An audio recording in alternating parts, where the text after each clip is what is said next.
My apologies for that interruption. My mother was calling.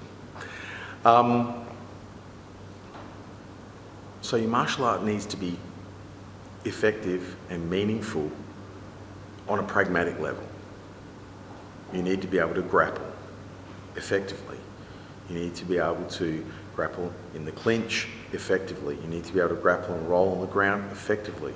You need to be able to deal with all the different zones: ground, clinch, close, pocket fighting, distance fighting, kick fighting, or even weapons ranges if you're a weapons school as well.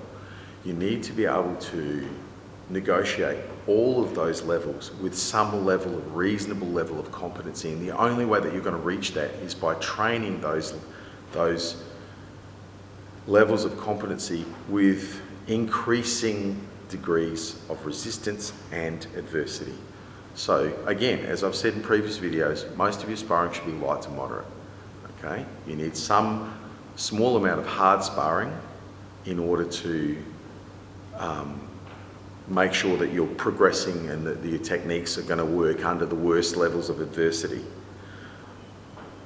You need some contact, however. Even when you're going light, there needs to be some contact, there needs to be some discomfort, there needs to be some pain, some ability, some incentive to avoid being hit.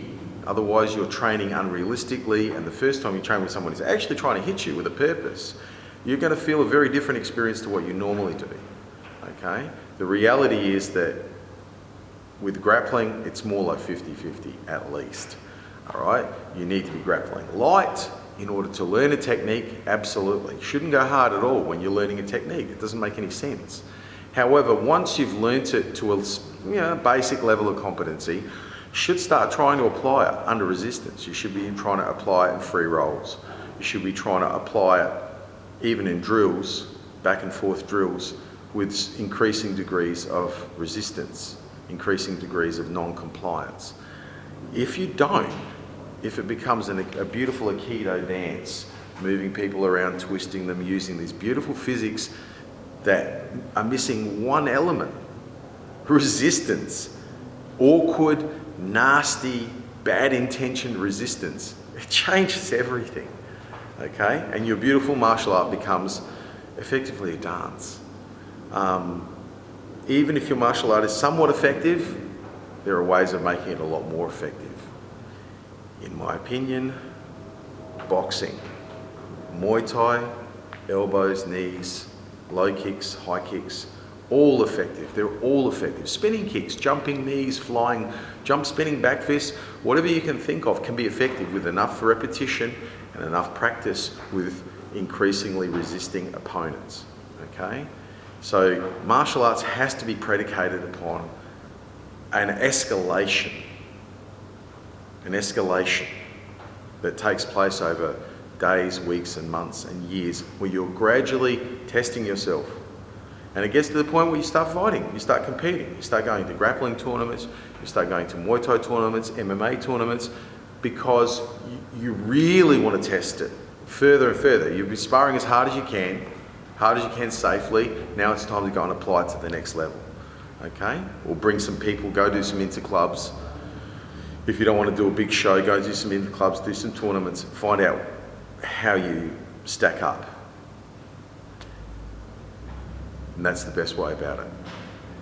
Do it properly, do it with adversity, do it in a structured manner, escalate it slowly so that you don't hurt yourself in the process or become too overly discouraged.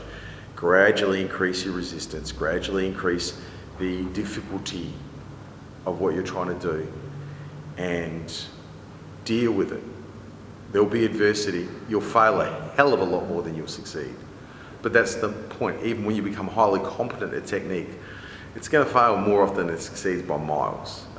For every arm bar that I get, I miss several.